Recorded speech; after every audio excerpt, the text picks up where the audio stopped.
Hi friends, வாங்க வணக்கம். எல்லோரும் எப்படிப்பா இருக்கீங்க? நல்லா இருக்கீங்களா? சாப்பிட்டீங்களா? நம்ம இன்றைக்கி என்ன ரெசிபி பார்க்கணும்? கோவக்காய் பொரியல் பார்க்க போகிறோம். நைட்டுக்கு எனக்கு சாப்பாடு செய்கிறேன். எண்ணெய் பாருங்கள் காஞ்சிருக்கு. கடுகு போட்டுட்டேன். அடுத்தது பச்சை மிளகாய் நல்ல,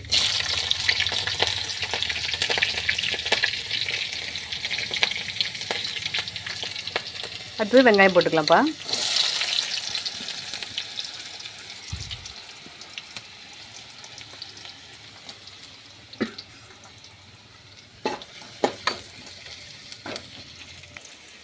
அடுத்தது கருவேப்பிலை போட்டுக்கலாம்ப்பா. அடுத்தது பூண்டு போட்டுக்கலாம்.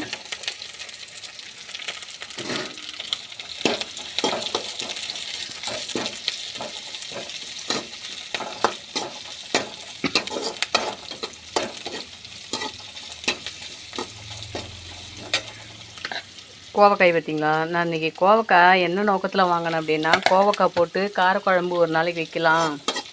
அப்புறம் கோவக்காயிலே கோவக்காய் கத்திரிக்காய் மாடல் தானே, சரி எண்ணெய் கத்திரிக்காய் மாரி எண்ணெய் கோவக்காய் பண்ணலாம் அப்படின்ட்டு நான் கோவக்காய் வாங்கினேன். ஒரு தள்ளு வண்டியில் எடுத்துகிட்டு இருந்தாங்க. தள்ளு வண்டியில் இந்த டெம்போலாம் வச்சுருப்பாங்க பாருங்கள், அது மாதிரி உள்ளே வச்சுருக்காங்க அந்த காயை. அவங்க லாஸ்ட்டில் உட்காந்துருக்காங்க, அங்கே வச்சுருக்காங்க. நம்ம பொறுக்கி எடுக்கிறதுக்கு முடியல. சரி வாங்க வேண்டாம் அப்படின்னு தான் பார்த்தேன். காய் பார்க்குறது இல்லைக்கா, ஃப்ரெஷ்ஷாக இப்போ தாக்கா வாங்கிட்டு வந்தது அப்படின்னு சொன்னாங்க. அதால் வாங்கிட்டேன். எனக்கு என்னவோ காயை பார்க்குறது கொஞ்சம் டவுட்டாக தான் இருந்தது. சரி முத்தி போயிருக்குது, நல்லா இருக்குமா நல்லா இருக்காது அப்படின்னு, சரி இதை பரவாயில்ல வாங்கலாம் அப்படின்ட்டு வாங்கிட்டு வீட்டில் அரிஞ்சு பார்த்தா எல்லாமே முத்தி போயிருக்கு, பழுத்து போயிருக்கு. சரி இதில் எண்ணெய் கோவக்காய் மாதிரி பண்ண முடியாது அப்படின்ட்டு, சரி கோவக்காய் போட்டு காரக்குழம்பு வேணால் வச்சு வீடியோ போடலாம். இப்போதைக்கு நைட்டுக்கு சாப்பிட்றதுக்கு பொரியல் மாதிரி செஞ்சுக்கலாம், கொஞ்சம் அப்படியே தலை செஞ்சுக்கலாம் அப்படின்ட்டு கிரேவேட்டம் செஞ்சுக்கலான்னு அப்புறம் அரிஞ்சு வச்சு இப்போ தாளித்து விட்டுட்டுருக்குறேன்.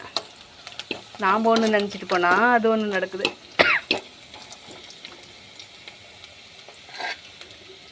காய் போட்டுக்கலாம்ப்பா. நான் அடுத்த டைம் கோவக்காய் வாங்கிட்டு வரேன். நல்லா பிஞ்சி கோவக்காயை பார்த்து வாங்கிட்டு வந்துட்டு, நான் எண்ணெய் கத்திரிக்காய் எப்படி செய்வோமோ, எண்ணெய் கத்திரிக்காய் பொரியல் செய்யலாம், குழம்பு செய்யலாம். எண்ணெய் கத்திரிக்காய் பொரியல் எப்படி செய்யுமோ அதேமாரி நான் கோவக்காய் செஞ்சு காட்டுறேன். அதுக்கு முன்னாடி கத்திரிக்காயில் எண்ணெய் கத்திரிக்காய் செஞ்சு காட்டுறேன்.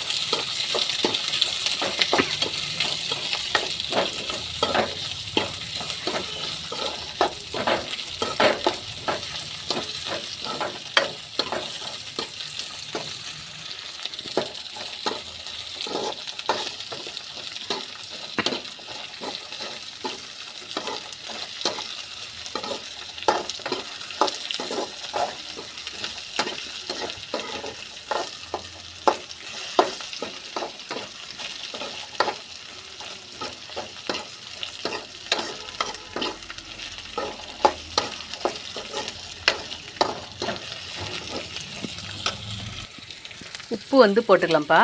ஒரு அரை உப்பு மட்டும் போட்டுக்கோங்க. இப்போ லாஸ்ட்டில் போட்டுக்கலாம். கொஞ்சமாக நல்லா கிளறிக்கோங்க.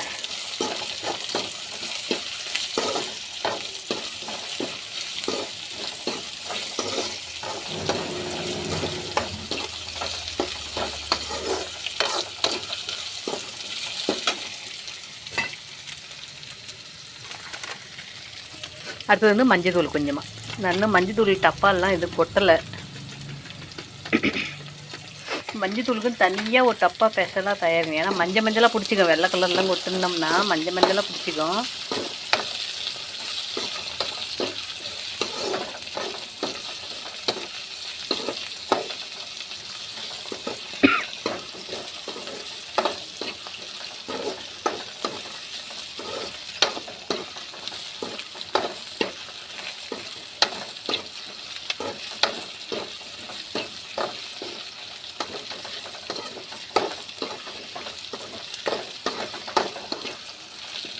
ஆச்சி குழம்பு மிளகாய் தூள் போட்டுக்கலாம்ப்பா. நான் மிளகாய்த்தூள் அரைக்கல. எப்படி பார்த்தாலும் ஒரு வாரம் இதுதான் போடுற மாதிரி வரும்.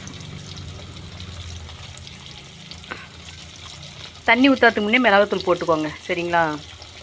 அந்த எண்ணெயில் வறுக்கும்போது அந்த பச்சை வாடை போயிடும். எனக்கு காரம் கொஞ்சம் தூக்கலாக இருக்கணும். சாப்பாட்டில் போட்டு சாப்பிட போகிறேன். குழம்பு எதுவும் வைக்கல. கோவக்காய் தான் இன்றைக்கி சாப்பாட்டுக்கு. அதனால் நான் காரம் கொஞ்சம் தூக்கலாக போட்டுக்கிட்டேன், நீங்கள் கொஞ்சம் கம்மியாக போட்டுக்கோங்க.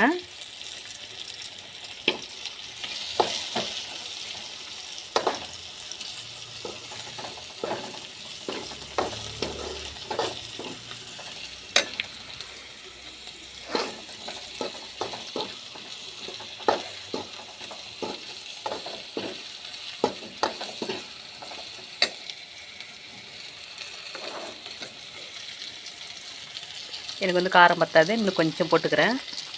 நீங்கள் அளவாக போட்டுக்கோங்கப்பா காரம்.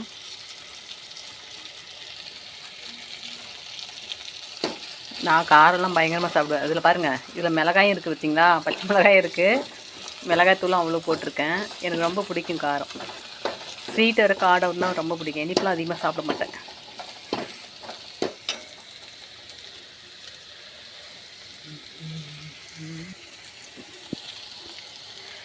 லைட்டாக தண்ணி ஊற்றிக்கலாம். பாருங்க, இவ்வளோ இந்த அளவுக்கு ஊற்றிக்கோங்க. இன்னும் கொஞ்சம் ஊற்றிக்கலாம். ஏன்னா இது வந்து கொஞ்சம் காய் முத்தி போயிருக்கு இல்லையா, வேகணும் இல்லையா, நமக்கு கொஞ்சம் செமி கிரேவியே கிடைக்கணும் அப்படின்னா கொஞ்சம் தண்ணி சேர்த்துது.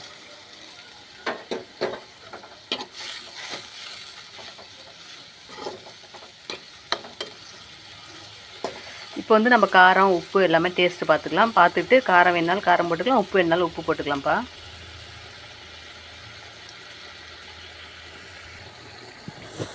சூப்பர். எனக்கு வந்து உப்பு மட்டும் லைட்டாக கம்மியாக இருக்குது, ஏன்னா சாப்பாட்டில் போட்டு சாப்பிடுவோம் இல்லையா, அதனால் நான் கொஞ்சம் போட்டுக்கிறேன் உப்பு. நீங்கள் வந்து அந்த மாதிரி உப்பு பார்த்து போட்டுக்கோங்க. மிளகாத்தூளும் பார்த்து போட்டுக்கோங்க. இறக்க போன நேரத்துக்கு மிளகாத்தூள் போட்டோம்னா பச்சை வாடை வரும். இப்போ கொதிக்கும் போது டேஸ்ட்டு பார்த்துருங்க.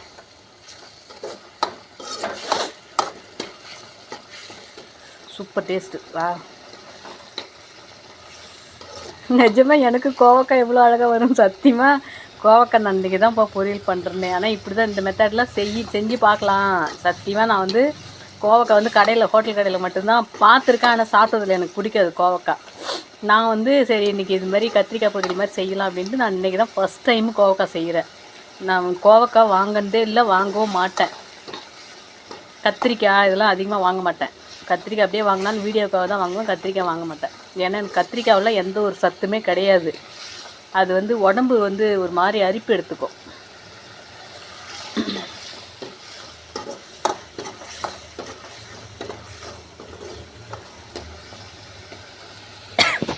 அப்படியே இருக்கட்டும். இன்னும் கொஞ்சம் வேகணும். அதுமாதிரி தண்ணி கொஞ்சம் சுண்டணும். செம்ம, நான் எதிர்பார்க்கவே இல்லை.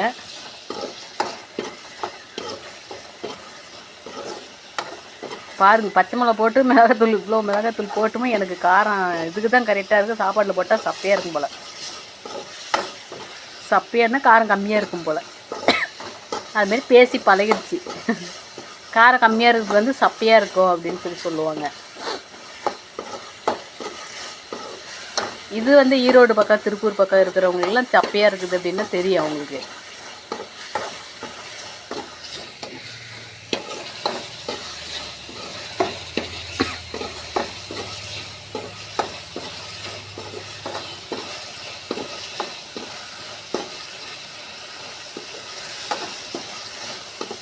சிம்மில் வச்சுக்கலாம்.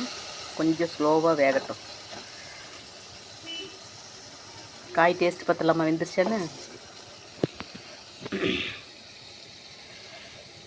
தட்டு இது இல்லை.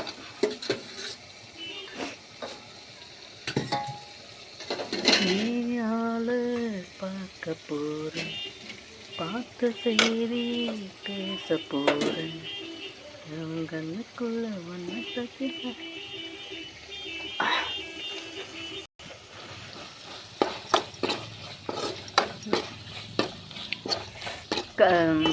காய் வந்து முத்தின காய் நறுக்குன்னு இருக்குது. சரி, நமக்கு இன்னைக்கு அமைஞ்சது அவ்வளோதான். மற்ற வீடியோலாம் பார்த்தீங்கன்னா இது மாதிரிலாம் சொல்லி போட மாட்டாங்க. நான் ஓப்பனாக எல்லா விஷயத்தையும் சொல்லிடுறேன். மற்ற வீடியோலாம் வீடியோ எடுத்துருவாங்க, அப்படியே சைலண்ட்டாக வாய்ஸ் மட்டும் கொடுத்துட்டு இப்படி தான் செய்யணும் அப்படின்ட்டு போயிட்டே இருப்பாங்க. நமக்கு அது மாதிரிலாம் பிடிக்க மாட்டேங்குது. நர்னர்னு இருக்குது. ஆனால் பார்த்திங்கன்னா காய் வந்து சப்பையாக இருக்குது, காரம் ஏறலை. இது எல்லாமே பட்டு சாப்பாட்டில் போட்டு பிசைஞ்சு சாப்பிட்டா சரியாக இருக்குது. சாப்பாட்டோட காய வச்சு சாப்பிட்டுட்டா தெரிஞ்சிக்காது. சாப்பிட்டு பார்த்தா தெரியும். சாப்பாட்டோட நான் காய் சேர்த்துக்க மாட்டேன். பார்க்கலாம். இதை மட்டும் போட்டு பிசைஞ்சு காயெல்லாம் பொறுக்கி வச்சுட்டு சாப்பிட்றனா இல்லை சாப்பிட்டுட்டு ரெண்டு சாப்பிட்றனான்னு தெரியல. பார்க்கலாம். கொஞ்சம் எண்ணெய் வச்சுக்கலாம். நல்லா கிளறிட்டு இறக்கிடலாம். ஏன்னா இது வந்து முத்தின காய். என்ன தான் தண்ணி ஊற்றினாலும் அப்புறம் இந்த உப்பு காரம் எல்லாம் கொஞ்சம் கம்மியாக போயிட்டே இருக்கும். முத்தின காய் அவ்வளோதான், நமக்கு வாச்சிது அவ்வளோதான்ப்பா. ஆனால் டேஸ்ட்டு சூப்பராக இருக்குது. உப்பு காரம் எல்லாமே கரெக்டாக அளவாக இருக்குது.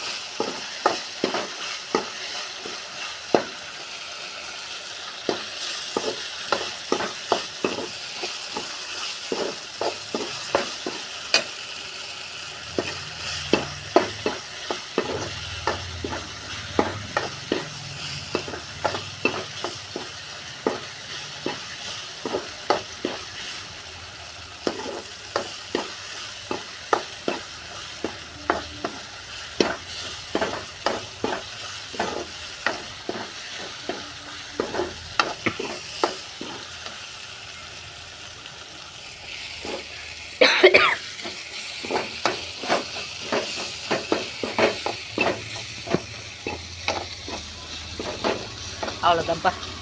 தண்ணி சுண்டிடுச்சு. இந்த எண்ணெய் மட்டும்தான் இருக்குது. பார்த்தீங்களா, எண்ணெய் அழகாக மிளகு சேர்த்து. எண்ணெய் எதுவுமே கொஞ்சம் சேர்த்தே போட்டுக்கோங்க. பொரியலுக்குலாம் சூப்பராக இருக்கும். அது இதுமாரி சாப்பாட்டில் போட்டு சாப்பிட்றோம்னா கொஞ்சம் சேர்த்தே போடுறது தப்பு இல்லை. நேற்று முருங்கைக்காய் பொரியல் செஞ்சேன் பாருங்கள். அப்பப்பப்பா, நான் இன்றைக்கி அந்த காய் இன்னமும் வச்சுருந்தேன். சும்மா ரெண்டு காயை அப்பப்போக்கே அப்படியே சாப்பிட்டுட்டு இன்றைக்கி கஞ்சி சாப்பாட்டில் சாப்பிட்டேன். கடிச்சி செம்ம டேஸ்ட்டு. என்ன முருங்கைக்காய் வந்து கொஞ்சம் வாடி போச்சு, அவ்வளோதான். சரிப்பா, நான் இந்த வடை சட்டியில் சாப்பாடு போட்டு சாப்பிடுவேன். அது ஒரு ஷார்ட்ஸ் மாதிரி போடுறேன் பாருங்கள். சரிப்பா, கோவக்காய் பொரியல் செஞ்சு சாப்பிடுங்க. ஓகேவா? நான் வந்து நாளைக்கு வந்து கோவக்காய் காரக்குழம்பு வைக்கிறேன். பாய்.